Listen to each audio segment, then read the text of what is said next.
Who stands behind the most brutal crimes in America? Today, I will start with a 19th century headhunter whose name still sends shivers down the spine.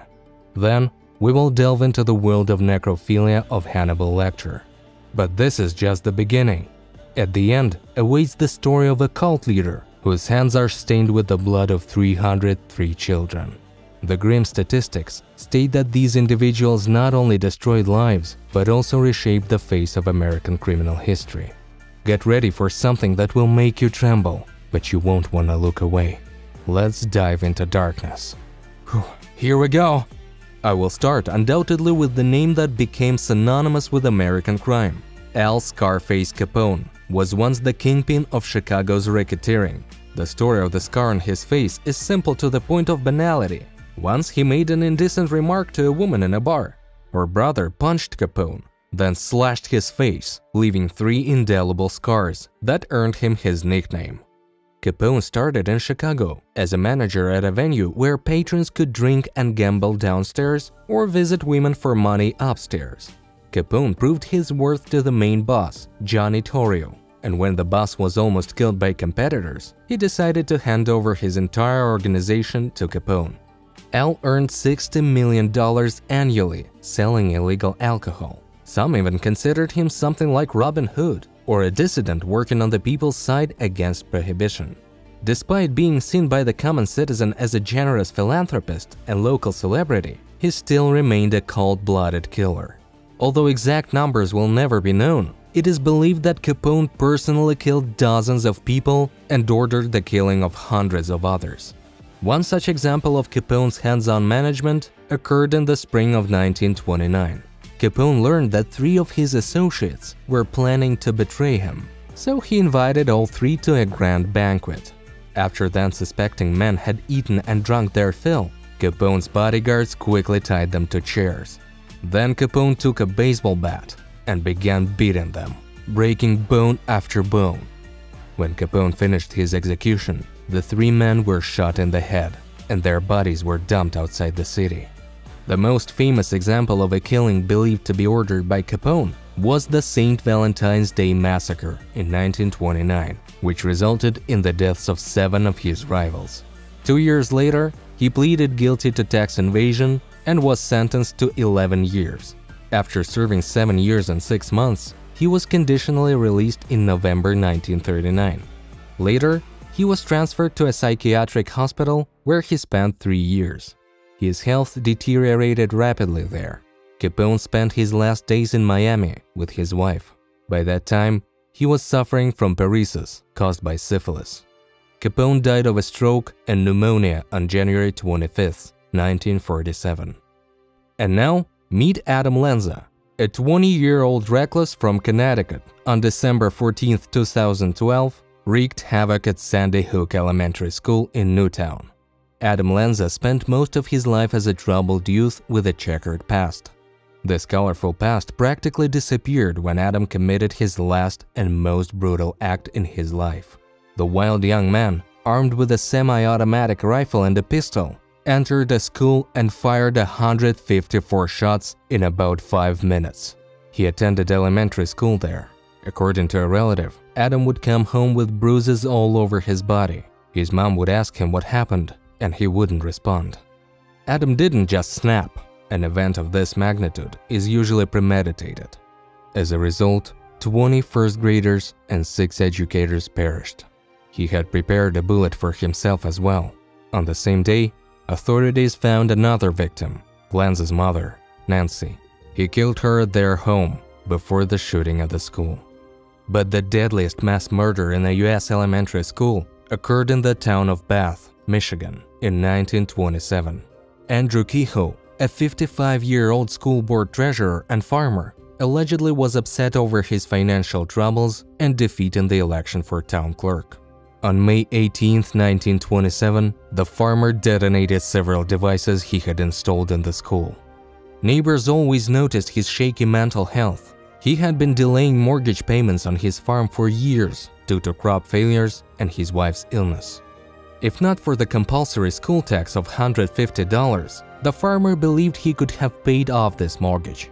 Faced with bankruptcy, he amassed hundreds of pounds of dynamite, which has provided to American farmers for agricultural purposes. He then used his status as the board treasurer and unofficial handyman to crawl through the bowels of the school every night, wrapping bombs in wire mesh and attaching them to the basement ceiling of the building. He used electrical wires to connect the explosives to battery chargers and connected all devices to a timing mechanism set to detonate on the morning of May 18th. As a result of the explosion, a large part of the school was destroyed, and 43 people, including 38 children, perished. Kehoe decided to end his own life by detonating dynamite in his truck. Before the explosion, Kehoe killed his wife, set fire to his farm, demolished his house, and all farm buildings.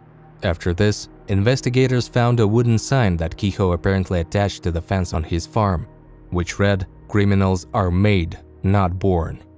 Authorities accused Ted Kaczynski of being an internal terrorist.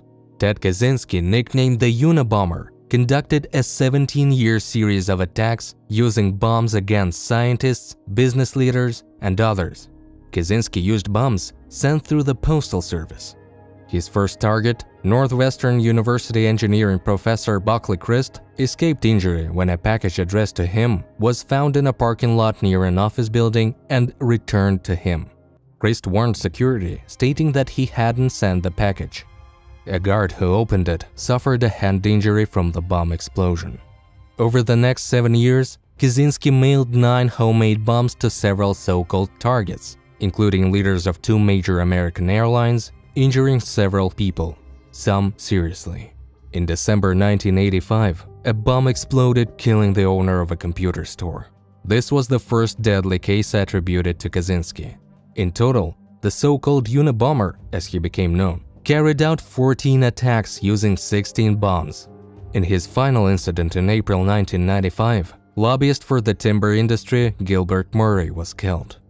Kaczynski is known as the author of a 35,000-word manifesto titled Industrial Society and Its Future. After he sent his manifesto to several newspapers and TV channels in the form of letters, he vowed to stop his crimes if it were published in full in a major newspaper. And leading newspapers fully published it in September 1995. His brother David informed the FBI that manifesto attributed to the Unabomber resembled articles written by his brother. In 1998, he was sentenced to 4 life terms plus 30 years. He was found dead in his cell on June 10, 2023. He was 81 years old. Dangers lurk everywhere. Crazy people can be on the roads too. They might even intentionally provoke accidents. But what should you do if you get into an accident in America? You don't have billions of dollars and a team of lawyers to turn to for help, right? Where can you find a competent attorney? How can you get compensation if you don't have insurance? The company Accident America has helped clients receive $21 million in compensation. They will definitely answer all your questions here, link in the description.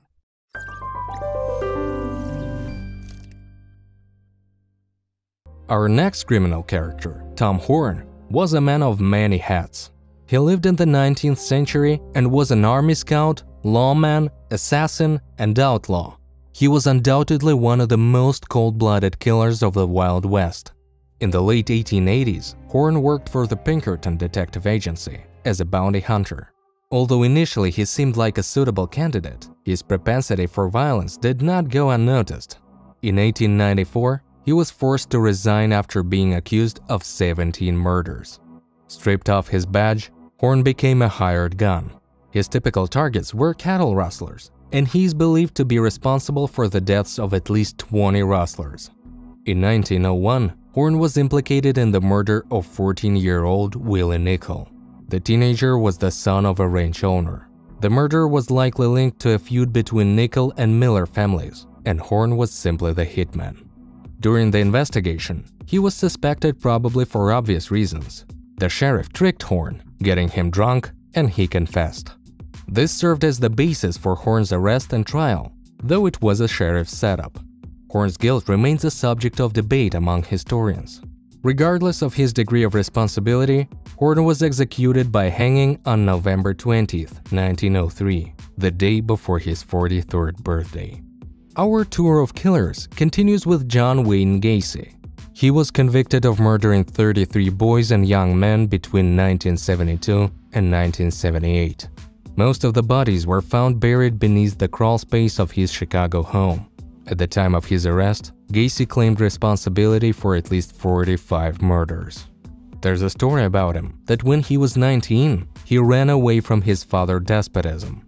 He got a job at the morgue, living next to embalming room, and one night, he got excited at the sight of a little boy's body and climbed into the coffin with him. This incident disturbed him so much that he immediately returned home. There are also reports that Gacy did not fit the typical profile of a serial killer, isolated, ill-adapted to solitary life. He was married twice, had children, and was a popular member of his community. And all this time, he tormented underage employees of his franchise and killed people. He was a disturbingly cheerful and talkative serial killer whose smiling pose in post-arrest photos demonstrates a complete lack of humanity. Gacy earned the nickname Killer Clown because he sometimes portrayed Pogo the Clown and participated in fundraising charity events. Ultimately, he was sentenced to death and executed at Stateville Correctional Center in 1994 by a lethal injection. His last words were, "Kiss my ass." Well, you get it. Now, the next criminal, Ted Bundy, had a bright future in the Republican Party of the state of Washington in the 1970s, but instead, he became one of the most notorious serial killers and necrophiliacs in US history. He often deceived his victims, making them think he was injured and in need of assistance before attacking them. In 1976, he was arrested for attempted kidnapping, but acting as his own attorney, escaped. He migrated to Florida, where he murdered 2 women and 12-year-old Kimberly Diane Leach. He was convicted of these murders and while on death row, confessed to 50 other crimes. Ted Bundy is sometimes called the progenitor of the movie character Hannibal Lecter. In fact, the character is partially based on him. The books Red Dragon and The Silence of the Lambs, in which Lecter helps detectives catch serial killers, were directly inspired by Ted Bundy's interaction with Detective Robert Capel. Bundy reached out to Capel from prison to offer help in catching the Green River Killer, then still an unknown predator who had killed nearly 50 so-called Night Stalkers in Seattle. Bundy's theories about the killer were scarily accurate. He knew the maniac would continue to return to where he buried his victims and recommended a clever way to catch him. His respect for the detective led him to reveal his own crimes. A rapist who admitted to being a necrophile. He assaulted his victims before and sometimes after their deaths. Bundy died in the electric chair in prison on January 24, 1989. The next homegrown terrorist was Timothy McVeigh. He detonated a truck bomb in front of a federal building in Oklahoma City on April 19, 1995. The attack claimed the lives of 168 people, including 19 children. A Gulf War veteran, McVeigh sought revenge against the federal government for the siege in 1993 of the complex belonging to the religious group Branch Davidians. The siege ended with the death of sect leader David Koresh and 75 of his followers. The building explosion occurred on the 2nd anniversary of the Branch Davidians' deaths. Timothy grew up a normal child, and his father noticed changes in him when he returned from the war, but he never thought his son was capable of such. In June 1997, Timothy McVeigh was convicted of the crimes and sentenced to death. Before the sentence was handed down, his parents begged the jurors to spare his life. Timothy stopped appealing in December 2000 and asked for his execution date to be set. During their last conversation, McVeigh Sr. asked him to apologize to the families of his victims, but he refused. McVeigh was executed on June 11, 2001. And I'll conclude my video with the story of Jim Jones, the founder and leader of the People's Temple cult. He left California in 1974 with his followers and established the Jonestown complex in Guyana. Jones, a charismatic and unbalanced man, became paranoid, fearing that the CIA and FBI were monitoring him. Jones ruled his community with an iron fist and allowed no one to leave. His actions reached US officials. In November 1978, California Congressman Leo Ryan visited Jonestown. After inspecting the site, Ryan left the compound with several of its residents. Enraged, Jones sent his people to the airstrip, where they shot the politician and 4 others who had left the cult. Later that same day, 909 of Jones' followers, 303 of whom were children, died from cyanide poisoning. Jones himself died from a gunshot wound to the head, self-inflicted.